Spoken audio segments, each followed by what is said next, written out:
ప్రభు అయినటువంటి యేసుక్రీస్తు యొక్క నామంలో ఈ విశేషమైనటువంటి మదర్స్ డే దినమందు యూట్యూబ్ ద్వారా మీ అందరిని చూడటంలో నాకు చాలా సంతోషం.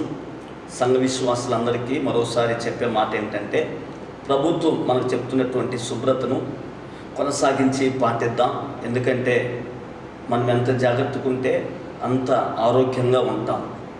కాబట్టి ఈ యొక్క జాగ్రత్తలు ప్రభుత్వం చెప్పిన రీతిగా వాటిని జాగ్రత్తలు తీసుకొని మనం ఈ లోకంలో జీవిద్దాం.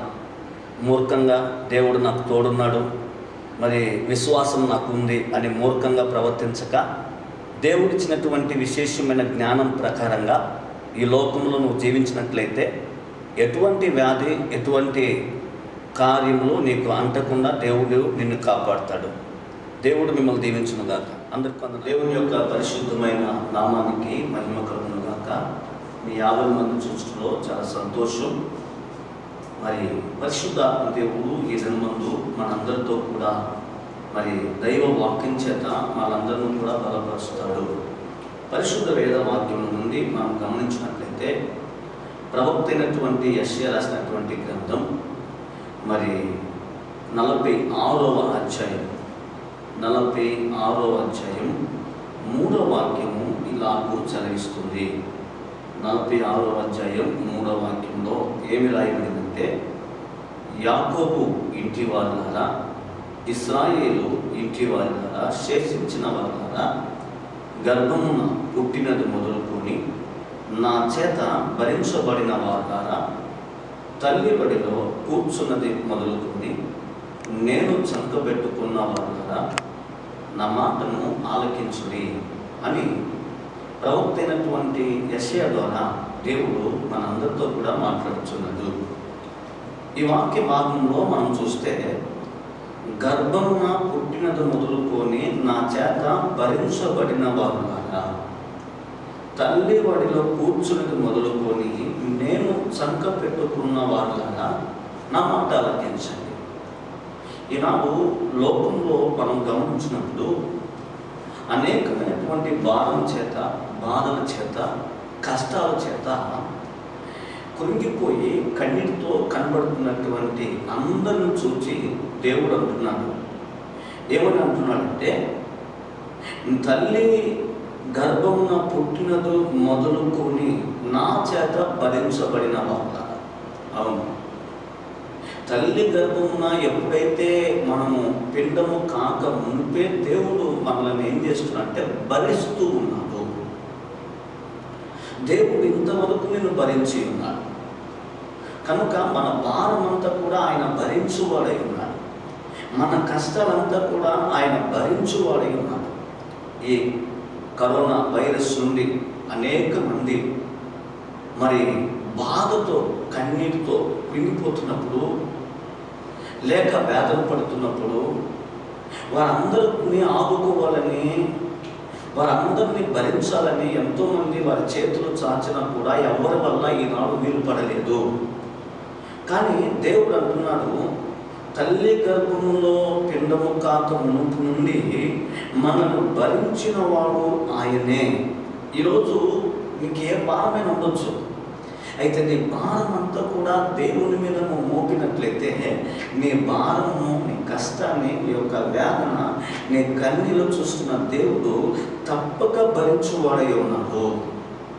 పరిశుద్ధ గ్రంథంలో దేవుడు మనను ఏ విధంగా కూడా మరి ఆదుకుంటున్నాడో, ఉద్ధరిస్తున్నాడో, మరి బలపరుస్తున్నాడో 2-3 కార్యాలు మనం చూసుకుని మనం పొగిద్దాం. పరిశుద్ధ వేద వాక్యంలో మొదటిగా మనం గమనించినట్లయితే, కీర్తన గ్రంథంలో 145వ కీర్తనలో రాయబడినటువంటి మాట, 145వ కీర్తన 14వ వాక్యం ఉంటుంది. ఏమని సెలవిస్తుంది అంటే, యెహోవా పడిపోవు వారందరినీ ఉద్ధరించువాడు, కృంగిపోయిన వారందరినీ లేవనెత్తువాడు అని వాక్యంలో చూస్తున్నాం. మొదటి పాయింట్ ఏంటంటే, పడిపోయిన వారిని ఉద్ధరించువాడు. ఈ పాయింట్లో గమనిస్తున్నాం. అంటే ఆదుకునేవాడు. ఈ రోజున అనేక మంది పాపంలో పడిపోయి ఉన్నారు. అనేక మంది మరి ఏ విషయంలో పడిపోయి ఉన్నారో వారికి తెలుసు. ఈరోజు బాధలు, కష్టాలు, కడ్డీలు, మరి పలు రకాలైనటువంటి ఇబ్బందులు భరిస్తూ ఉంటున్నామంటే నువ్వు ఎందులోనో పడిపోయినటువంటి నిన్ను దేవుడు ఏం చేస్తుందంటే లేవనెత్తుతున్నాడు. నిన్ను పడిపోతున్న నిన్ను ఆదుకుంటున్నాడు. పడిపోయిన నిన్ను లేవనెత్తి ఆయన ఉద్ధరించువాడు ఉన్నాడు. కనుక పరిశుద్ధ వేద వాక్యములో మనం చూసినట్లయితే కీర్తన గ్రంథంలో ఒక మాట రాయబడింది. 91వ కీర్తనలో మనం గమనించినట్లయితే ఏమని చెప్తుంది? నా ప్రేమ దేవుని బిడ్డ, నీ ప్రక్కన 1000 మంది పడినను, నీ కుడి ప్రక్కన 10,000 మంది కూలినను అపాయం నీ వద్దకు రాదు అని చెప్పి. అప్పుడు నా ప్రియమైన దేవుని బిడ్డలారా, నువ్వు ఏ విషయంలో పడిపోతున్నావో, ఎక్కడ పడిపోతున్నావో అది దేవుడు చూస్తూ ఉన్నాడు. ఎందుకంటే నిన్ను ఆదుకోవాలని, లేక నిన్ను బలపరచాలని, లేక నిన్ను లేవనెత్తాలని, లేకపోతే నేను ఉద్ధరించాలని. నువ్వు ఎక్కడ పడిపోతావో ప్రభు ఎరిగి ఉన్నాడు. నువ్వు ఎందులో పడిపోతావో అది ప్రభు ఎరిగి ఉన్నాడు. కాబట్టి ఈనాడు ప్రభు అంటున్నాడు, పడిపోయిన వారందరినీ దేవుడు ఏం చేస్తున్నాడంటే ఉద్ధరించుచున్నాడు. ఈరోజు నువ్వు పాపంలో పడిపోయావా, చీకట్లో పడిపోయినావా, లేకపోతే వ్యాధిలో పడిపోయి ఉన్నావా, లేకపోతే కష్టాల్లో పడిపోయి ఉన్నావా, భరించే దేవుడు ఉన్నాడు. తల్లి గర్భమున మరి పుట్టినది మొదలుకొని నిన్ను భరించేటువంటి ఆ దేవుడు అంటూ ఉన్నాడు. పడిపోతున్న నిన్ను మొదటిగా ఆయన ఏం చేస్తున్నాడంటే ఉద్ధరించుచున్నాడు, ఆదుకుంటున్నాడు. అన్నాడు ప్రభు అయినటువంటి యేసుక్రీస్తు సముద్రం మీద నడిచి వస్తూ ఉండగా పేతురు చూశాడండి యేసు ప్రభుని.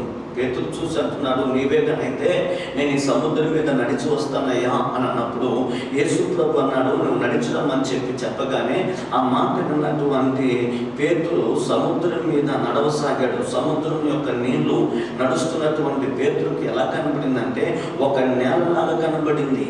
పొడి నేలలో నడిచినట్లుగా సంతోషంగా నడుస్తూ యేసు వైపు చూస్తూ పోతూ ఉన్నాడు. అలా పోతున్నటువంటి అతను లోకం వైపు ఎప్పుడైతే సముద్రం వైపు చూడసాగినాడో గాలి వీసింది. మరి ఆ యొక్క భయంకరమైనటువంటి ఆ పరిస్థితుల మధ్యలో అతడు ఆ గాలి నుంచి వచ్చి భయపడి మరి సముద్రంలో పడిపోతూ ఉండగా ప్రభు అయినటువంటి యేసు ప్రభు అతని యొక్క చేతులు పట్టుకొని లేవనెత్తి అతన్ని ఏం చేశాడంటే ఉద్ధరించాడు. ఈనాడు పడిపోతున్నటువంటి నిన్ను చూసి అంటున్నాడు, నీ కుటుంబం జీవితంలో కానీ కష్టంలో బట్టి నువ్వు పడిపోతుంటే దేవుడు ఈరోజు నిన్ను లేవనెత్తుటకు సమర్థుడై ఉన్నాడు. పడిపోతున్న నిన్ను ఉద్ధరించుటకు సమర్థుడై ఉన్నాడు. అటువంటి దేవుడు ఈరోజు నీ చేయి పట్టుకొని ఆనాడు పేతురును రక్షించినట్లుగా ఈనాడు ఈ లోకము నుంచి, పాపము నుంచి, నరకము నుంచి, వ్యాధుల నుండి నా దేవుడు రక్షిస్తాడని జ్ఞాపకం చేసుకో. అందుకని ప్రభు అంటున్నాడు, నేను నిన్ను మరి ఉద్ధరిస్తాను, పడిపోతున్న నిన్ను ఉద్ధరించుతాను. ఈనాడు నీ ఆత్మీయ జీవితం ఎలా ఉంది? ఒకప్పుడు బాగా ప్రార్థన చేస్తున్నావు, ఇప్పుడు ప్రార్థన చేయలేక లోకంలో పడిపోయినావా? పరిశుద్ధంగా జీవిస్తున్నావు, పరిశుద్ధ జీవితం జీవించలేక పాప జీవితంలో పడిపోయినావా? బాగా దేవుని వాక్యం చదువుతున్నా, వాక్యం చదవలేక ఈ లోక మాటలకు లోబడి పడిపోయి ఉన్నావా? సాతాను క్రియలలో పడిపోయి ఉన్నావా? లోకమైనటువంటి అంధకారమైనటువంటి చీకటిలో పడిపోయి ఉన్నావా? దేవుడు నిన్ను ఆదుకొని లేవనెత్తి ఉద్ధరించుటకు ఆయన సమర్థత కలిగినటువంటి దేవుడని జ్ఞాపకం చేసుకొని నన్ను భరించు దేవుడు ఉన్నాడని ఎప్పుడైతే దేవుని సన్నిధానంకి వచ్చి నీ పాపాలు ఒప్పుకొని నువ్వు ప్రార్థన చేయగలుగుతావో, దేవుని సన్నిధానంలో నీ పాపాలు ఒప్పుకోగలుగుతావో, ఆయన నిన్ను తప్పక ఈ లోకముల నుంచి, పాపముల నుంచి, నరకముల నుంచి, కష్టాల నుంచి నిన్ను ఉద్ధరిస్తాడు, ఆదుకుంటాడు, రక్షిస్తాడు. రెండవదిగా పరిశుద్ధ వేద వాక్యంలో మనం గమనించినట్లయితే కీర్తన గ్రంథంలో 3వ అధ్యాయంలో ఒక మాట మనం చూస్తున్నాం. కీర్తన గ్రంథం 3వ అధ్యాయం 5వ వాక్యం ఏమంటుందంటే, నా ప్రియమైన దేవుని బిడ్డ, యెహోవా నాకు ఆధారము, కావున నేను పడుకొని నిద్రపోయి మేలుకొందును అని కీర్తనకారుడు రాస్తున్నాడు. అంటే అర్థమేంటి? ఇక్కడ యెహోవా నాకు ఆధారంగా ఉన్నాడు. అయితే ఆ ఆధారంగా ఉన్నటువంటి దేవుడు నాకు ఉన్నాడు కాబట్టి నేను పడుకొని పడుకొని నిద్రపోయి మేలుకుందును. అంటే ఈనాడు చాలామంది పడుకోవాలని ఆశ ఉంది, నిద్రపోవాలని ఆశ ఉంది, కానీ నిద్రపోతే మేలుకుంటానో లేదో అన్నటువంటి భయం నేడు చాలామందికి ఉంది. రేపు ఉదయాన్నే నేను లేస్తానో లేనో, రేపేమి సంభవిస్తాదో, రేపు దినం ఎలా ఉంటుందో, రేపు లోకంలో ఏ వార్తలు వస్తాయో. నేడు మనం చాలామందిని చూస్తున్నాం. ఈ లోకంలో నా ప్రియమైన దేవుని బిడ్డ, మనం నిద్రించి మేలుకోగానే అనేక మంది చనిపోతూ ఉన్నారు. అనేక మంది చనిపోయేటువంటి మాటలు మనం వింటూ ఉన్నాం. కనుక ఈ రోజున నీ జీవితంలో కూడా పలు రకాలైనటువంటి బాధలను బట్టి నిద్రపోతున్నటువంటి నీ జీవితంలో మరి సరైనటువంటి మంచి నిద్ర లేక, సరైనటువంటి నిద్ర లేక ఇబ్బంది పడుతున్నటువంటి నీతో కూడా ప్రభు చెప్తున్నాడు. ఈరోజు చాలామంది అలాగనే ఉన్నారండి. ఎందుకంటే ఈ వైరస్ను బట్టి, లోకంలో జరుగుతున్న సంభవాలను బట్టి రాత్రుల్లో సరిగ్గా నిద్ర పట్టక, నిద్ర రాక అనేక మంది సెల్ ఫోన్లో చూసుకుంటూ ఉన్నారు. రేపు ఉదయాన్నే లేస్తారో లేను అని చెప్పి చాలామంది నా ప్రియమైన దేవుని బిడ్డగా నిద్రపోతూ ఉన్నారు. ఆనాడు సాతానుడు నిద్రపోతూ ఉన్నప్పుడు పొలంలోనికి వచ్చి ఏ విధంగా గురుగులు విప్పిపోతూ ఉన్నాడో, అలాగనే కొంతమంది నిద్రపోతూ ఉన్నప్పుడు చెడు కళలు, చెడు కార్యాలు తన యొక్క కళలోనికి వచ్చి వారికి నిద్ర పట్టనివ్వకుండా చేస్తుంది. ఈ లోకంలో మంత్రకట్లు నాకు వచ్చాయేమో, ఎవరో నాకు మంత్రం చేసి పెట్టారేమో, శూన్యం చేసి పెట్టారేమో అని చెప్పి సరైనటువంటి నిద్ర లేక రాత్రుల్లో భయపడుతూనే నిద్రపోతున్నాం, భయపడుతూనే నిద్రలేస్తూ ఉన్నాం. అయితే దేవుడు అంటున్నాడు, దావీదు రాస్తున్నాడు ఏమంటే, యెహోవా నాకు ఆధారం, నేనైతే పడుకుంటాను, నిద్రపోతాను, మరలా మేలుకుంటాను. అయితే ఈరోజు ఆ నిశ్చయత చాలా మందికి లేదు. పడుకుని లేస్తానా అన్నటువంటి నమ్మకం లేదు, అన్నటువంటి నిరీక్షణ లేదు. అందుకే దేవుడు ఈరోజు నీతో మాట్లాడుతున్నాడు. దేవుడు ఏ విషయంలో నిన్ను ఆదుకుంటున్నాడంటే, ఏ విషయంలో నిన్ను దేవుడు బలపరుస్తున్నాడంటే, ఏ విషయంలో నీకు తోడుగా ఉంటున్నాడంటే, నిద్రపోయే విషయంలో నిన్ను ఆదుకును అంటున్నాడు. కనుక ప్రభు సముఖంలో ఈరోజు ఒక తీర్మానం చేయి. దేవా, నేను నీ సన్నిధానంలో ఉన్నాను, ప్రార్థన చేసుకొని పొందుకు. దేవుడు నిన్ను ఆదరిస్తాడు. Praise god. ఆ నిద్రపోయే సమయంలో నిన్ను దేవుడు ఆదరుకునేటువంటి దేవుడుగా కనపడుతున్నాడు. కీర్తనకారుడు చెప్పిన రీతిగానే నాకు ఆధారం, ఈరోజు నీకు ఆధారం, కాపుదల ఈ దేవుడు.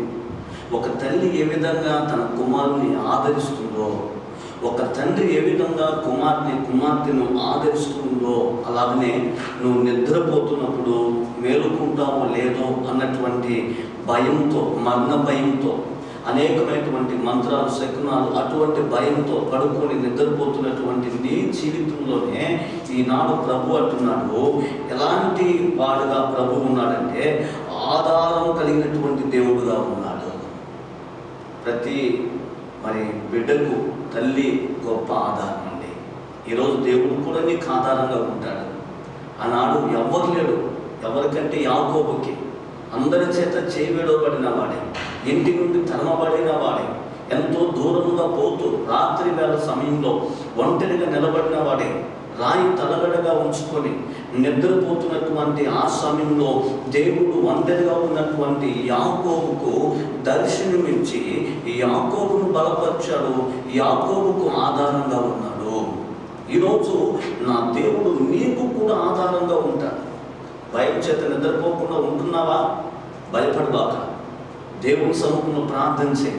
దేవా, నాకు ఆధారంగా ఉండయ్యా, అయ్యా నన్ను ఆదుకు, అయ్యా నన్ను లేవనెత్తయ్యా, నన్ను ఉద్ధరించు ప్రభు అని చెప్పి దేవుని సముఖంలో దేవుని బిడ్డగా నువ్వు మారగలిగినట్లయితే ఈ నిద్రపోతున్నటువంటి నీ యొక్క జీవితంలో భయము లేనటువంటి నిద్ర, మెలుగు కలుగు చేసేటువంటి నిద్ర ఆ దేవుడు నీకు అనుగ్రహించును గాక. మూడో పాయింట్ చూద్దాం. మూడో పాయింట్ ఏమిటంటే, కీర్తన గ్రంథంలోనే 41వ కీర్తన ఇలా రాయబడింది. 41వ కీర్తన 3వ వాక్యం ఏం చెప్పబడుతుందంటే, 3వ పాయింట్ గమనించండి. 3వ పాయింట్ చూస్తే, రోగస్యం మీద యెహోవా వాణ్ణి ఆదరించును, రోగము కలగగా నీవే వాణ్ణి స్వస్థపరుచుదువు అని వాక్య భాగంలో మనం చూస్తున్నాం. రోగస్యం మీద యెహోవా వానిని ఆదరించును. పరిశుద్ధ వేదవాక్యం యెషయా గ్రంథం ఒకరిని తల్లి ఆదరించినట్లుగా నేను ఆదరిస్తాను అని దేవుని వాక్యం అంటున్నది. ఇప్పుడు ఏ విషయంలో దేవుడు ఆదుకుంటున్నాడు, ఏ విషయంలో దేవుడు ఉద్ధరిస్తున్నాడంటే, 3వ పాయింట్ చూస్తున్నాం. వ్యాధిని బట్టి కృంగిపోయిన నిన్ను, వ్యాధిలో పడిపోయినటువంటి నిన్ను ఆయన ఆదరించువాడు అనే వాక్యం సెలవిస్తుంది. ఈ రోజుల్లో వ్యాధి లేనటువంటి మనుషులు లేరు. అనేకులకు పలు రకాలైనటువంటి వ్యాధులు ఉన్నాయి. కానీ ఇప్పుడు లోకంలో వచ్చినటువంటి వ్యాధి భరించలేనటువంటి వ్యాధి. ఈ వైరస్ని బట్టి అందరి చేత చేయి విడవబడేటువంటి పరిస్థితి ఆ మనిషికి వస్తుంది. వైరస్ ఎవరికి వస్తుందో అందరూ చేయి విడుస్తున్నారు. భార్య విడిచిపెడుతుంది, పిల్లలు విడిచిపెడుతున్నారు, ఒంటరిగా ఆ వ్యక్తి మిగిలిపోతున్నారు. కారణం ఏమిటంటే వ్యాధి వచ్చింది. ఆనాడు ఏపుకు ఒక వ్యాధి వచ్చిందండి. వ్యాధి వచ్చినప్పుడు తన భార్య వచ్చి అతను అంటుంది, దేవుడిని దూషించి మరణము కమ్ము అని చెప్పింది. స్నేహితులందరూ కూడా అతనికి దూరం అయిపోయారు. బంధువులందరూ కూడా అతను విడిచిపోయారు. ఈ రోజుల్లో లోకంలో చూస్తే బాగున్నంత వరకు మనకు తోడుగా ఉంటారండి. డబ్బున్నంత వరకు అందరూ మన చుట్టూ ఉంటారు. కానీ ఎప్పుడైతే నీకు వ్యాధి వచ్చిందో అందరూ నిన్ను విడిచి పారిపోయేటువంటి సమయం ఇటువంటి సమయం. కనుక నేను చూడాలనుకున్నా కూడా వ్యాధిని బట్టి భయపడి అందరూ పారిపోతారు. ఆనాడు నా ప్రియమైన దేవుని బిడ్డ ఏబు యొక్క శరీరం అంతా కూడా కురుపులు రాగా, ఆ కురుపు నుంచి దుర్వాసన వస్తూ ఉండగా భార్య కూడా దగ్గరకు రాలేకపోయింది. ఈరోజు నీ పరిస్థితి ఎలా ఉంది? దేవుడు అంటున్నాడు, వ్యాధిలో నిన్ను ఆదరించువాడై ఉన్నాడు. నువ్వు ఏ విషయంలో పడిపోయినావో ఒకసారి దేవుని సన్నిధానంలో జ్ఞాపకం చేసుకో. ప్రభు సముఖంలో ప్రార్థన చెయ్యా, నేను ఏ విషయంలో పడిపోయి ఉన్నా వాటికి ఈరోజు నన్ను లేవనెత్తయ్యా, ఈరోజు నన్ను ఉద్ధరించయ్యా, ఈరోజు నన్ను బలపరచయ్యా, ఈరోజు నన్ను ఆదుకో ప్రభువా అని చెప్పి నువ్వు ప్రార్థన చేయగలిగినట్లయితే ఆనాడు ఏబును వ్యాధిలో ఆదుకొని రెండంతలుగా ఆశీర్వదించినట్లు ఈరోజు కూడా ఈ వైరస్ నుంచి నేను తప్పించుటకు ఆయన సమర్థుడు. ఈ లోకంలో కలుగుతున్నటువంటి పలు రకాలైనటువంటి బాధలలో నుంచి ఆయన నిన్ను భరించడానికి ఒక తల్లి వలె నీకు తోడుగా ఉంటాడు. ఈ లోకంలో పడిపోతున్న నిన్ను ఆయన లేవనెత్తి ఉద్ధరించడానికి ఆయన ఒక దేవుడుగా ఉంటాడు. నా ప్రియమైన దేవుడి బిడ్డ, నిద్ర పట్టక ఉన్నటువంటి నీకు ఆయన తోడుగా ఉండి నీకు మంచి నిద్ర కలుగు చేస్తాడు.